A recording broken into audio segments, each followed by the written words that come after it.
UP में इन दिनों Samajwadi party के नेताओं के काले चिट्ठे खुल रहे हैं और एक एक करके सपा नेता या तो सलाखों के पीछे पहुंच रहे हैं या फिर यूपी पुलिस और ईडी के शिकंजे में कसते हुए अदालत का दरवाजा खटखटा रहे हैं कि कहीं ऐसा ना हो कि उनकी कलई खुलते ही उन्हें बाबा के बुलडोजर का या तो सामना करना पड़े अथवा आपराधिक घटनाओं या कांडों में शामिल होने पर एसटीएफ के एनकाउंटर का भी शिकार बनना पड़े।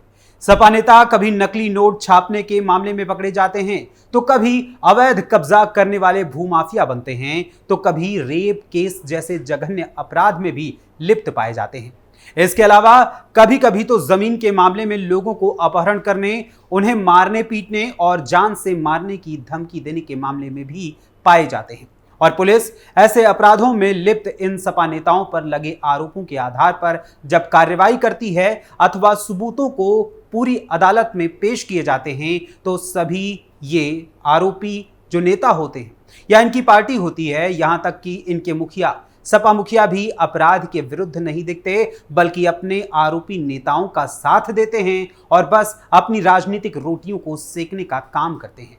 और इन्हीं सपा नेताओं में शामिल है एक और नाम, बलरामपुर की उतरौला सीट से समाजवादी पार्टी के पूर्व विधायक आरिफ अनवर हाशमी का, जिनके ऊपर अब पुलिस के बाद ईडी ने अपना कसना शुरू कर दिया है शिकंजा। नमस्कार, मैं हूं अखिलेश पांडे और आप देख रहे हैं कैपिटल टीवी उत्तर प्रदेश। आजकल योगी सरकार में सबसे अधिक अगर किसी की चर्चा हो रही है तो खुद समाजवादी पार्टी की। आजकल खुद सीएम योगी आदित्यनाथ और उनके मंत्रीगण ने अपना पूरा का पूरा फोकस समाजवादी पार्टी पर ही किया हुआ है और करे भी क्यों ना, सपा है ही कुछ इतनी खास। अभी फिलहाल हम बात करते हैं सूबे के बलरामपुर जिले की उतरौला सीट से सपा के पूर्व विधायक आरिफ अनवर हाशमी की। इस समय पूर्व सपा विधायक आरिफ अनवर हाशमी यूपी सरकार के खास मेहमान के तौर पर देखे जा रहे हैं और खास तरीके के मेहमान बने हुए हैं और तभी यूपी पुलिस के साथ साथ ईडी भी उनकी खातिरदारी में लगी हुई है। इस खातिरदारी के क्रम में ईडी उनके पुराने काले कारनामों के गट्ठर का बोझ कम करते हुए उन्हें थोड़ा हल्का महसूस कराने का काम कर रही है और इस क्रम में ईडी ने अब तक सपा नेता आरिफ अनवर हाशमी की लगभग 8 करोड़ 24 लाख रुपए से अधिक की 21 संपत्तियों को जब्त किया है। इन संपत्तियों में बेशकीमती कॉमर्शियल प्लॉट्स, फार्म हाउसेज और फ्लैट्स शामिल हैं। आपको बता दें कि ईडी ने अपनी जांच में पाया कि सपा के पूर्व विधायक आरिफ अनवर हाशमी और उसके करीबियों के पास कई जमीनों के खरीद बिक्री से संबंधित ऐसे डॉक्यूमेंट्स हैं जो कि फर्जी हैं। इतना ही नहीं बल्कि सरकारी जमीनों पर कब्जा भी करने के लिए आरिफ अनवर हाशमी के विधायकी के कार्यकाल में खुद आरिफ अनवर हाशमी और उनके रिश्तेदारों ने इन जमीनों के दस्तावेजों से छेड़छाड़ भी की थी और उन पर कब्जा भी किया गया था। और साथ ही सपा नेता हाशमी के करीबियों ने इन हथियाई हुई जमीनों पर स्कूल, कॉलेजेस और व्यापारिक प्रतिष्ठान भी बनाए हैं। फिलहाल आपकी जानकारी के लिए यह भी बता दूं कि इस सपा नेता यानी पूर्व सपा विधायक आरिफ अनवर हाशमी की पहले भी 100 करोड़ रुपए से अधिक की संपत्ति कब्जे में ली जा चुकी है और इस सपा विधायक पर गैंगस्टर एक्ट का मुकदमा भी दर्ज किया गया है। ऐसे में अब ईडी इन सभी मामलों को लेकर यह पता लगाने में जुटी हुई है कि आखिर इन संपत्तियों को खरीदने के लिए आरिफ अनवर हाशमी, सपा के पूर्व विधायक और उसके करीबियों के पास इतना पैसा आया तो आखिर कहां से, और साथ ही इन संपत्तियों को जिस व्यक्ति ने हाशमी और उसके करीबियों को बेचा है उसका सपा के पूर्व विधायक आरिफ अनवर हाशमी से कितना गहरा और पुराना रिश्ता है।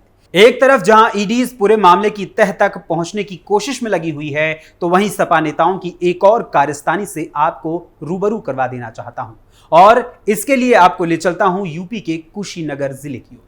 दरअसल यूपी पुलिस ने कुशीनगर में जाली नोटों का कारोबार करने वाले एक अंतरराष्ट्रीय गिरोह का पर्दाफाश किया है। जाली नोटों की तस्करी करने वाले गिरोह में गिरफ्तार 10 आरोपियों में समाजवादी पार्टी के 3 नेता भी शामिल हैं।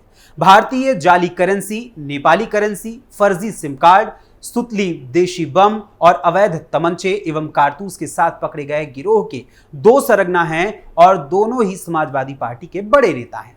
इनमें नौशाद खान सपा के सांस्कृतिक प्रकोष्ठ का राष्ट्रीय उपाध्यक्ष है तो वहीं रफी अहमद खान उर्फ बबलू समाजवादी पार्टी लोहिया वाहिनी का राष्ट्रीय सचिव है।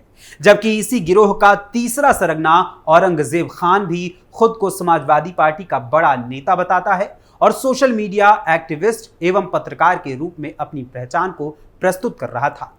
और इन सभी के संपर्क जिला स्तर से लेकर प्रदेश स्तर तक के रसूखदार नेताओं से भी रहे हैं। हालांकि इस मामले में पुलिस अपनी अग्रिम कार्यवाही शुरू कर दी है। यहां एक बार मैं आपको वो वीडियो भी दिखा देना चाहता हूं जिसमें कुशीनगर में यूपी पुलिस के हत्थे चढ़े इन समाजवादी पार्टी से ताल्लुक रखने वाले गैंग के सरगनाओं और उनके गुर्गों को जब पुलिस ने अपनी ताबड़तोड़ कार्रवाई में गिरफ्तार किया तो कैसे वो हाथ जोड़कर ये कहते हुए नजर आए कि अब कभी ऐसा काम नहीं करेंगे, भारत माता होती हैं, हमको माफ कर दीजिए। बम कट्टा जालिम काम नहीं करेंगे, अपराधियों का साथ नहीं देंगे। कप्तान साहब माफ करिए, बम कट्टा जालिम के काम नहीं करेंगे। माफी माफी साहब माफी माफी साहब माफी माफी साहब माफी माफी माफी साहब माफी माफी साहब माफी। इसी क्रम में यहां आपको एक और सपा नेता से जुड़े मामले से रूबरू करवा देना जरूरी है, क्योंकि यह मामला अयोध्या के सपा सांसद अवधेश प्रसाद के बेटे और मिल्कीपुर विधानसभा सीट के उपचुनाव में समाजवादी पार्टी की ओर से प्रत्याशी बनने वाले अजीत प्रसाद से जुड़ा हुआ है।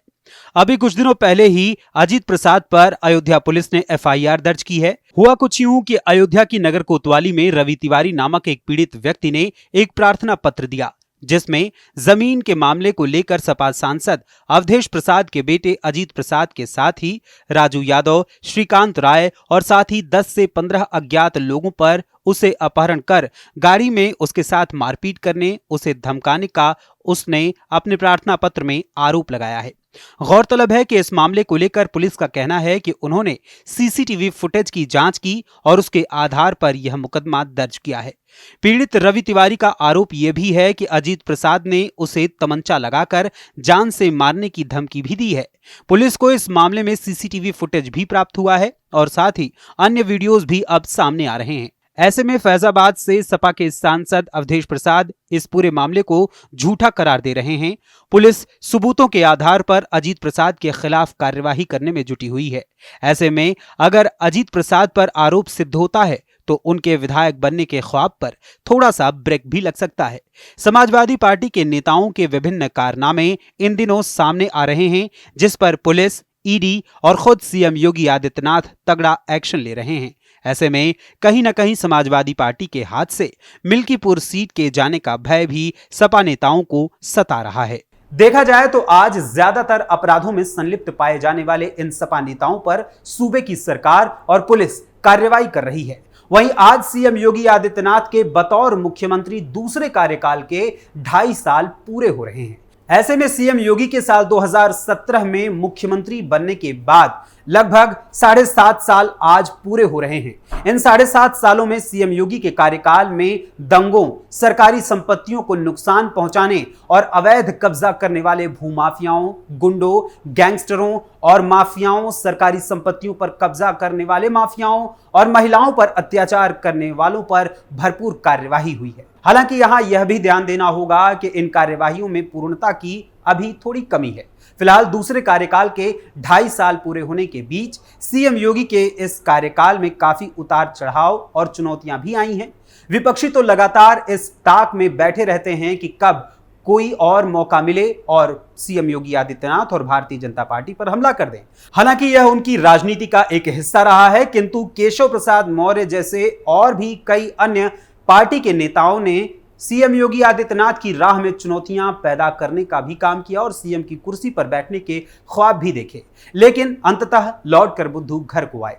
फिलहाल सीएम योगी के दूसरे कार्यकाल के इन 2.5 सालों के समय और पूरे कार्यकाल को देखते हुए उनके द्वारा समाजवादी पार्टी पर किए जा रहे कटाक्षों और साथ ही उनकी बुलडोजर बाबा की छवि और सपा नेताओं के विभिन्न अपराधों में फंसने, उन पर पुलिस और ईडी की कार्यवाहियों के होने के बारे में आज आपका क्या कहना है ये जानने में हमें दिलचस्पी है, क्योंकि बात पूरे यूपी की है और ऐसे में अपने कमेंट्स के जरिए आप अपनी बात और अपना संदेश हम तक जरूर पहुंचाइएगा। हमें आपके कमेंट्स का इंतजार रहेगा। फिलहाल अभी के लिए मुझे दीजिए इजाजत। फिर होगी मुलाकात किसी और खास खबर, किसी और विशेष मुद्दे के साथ। तब तक के लिए नमस्कार।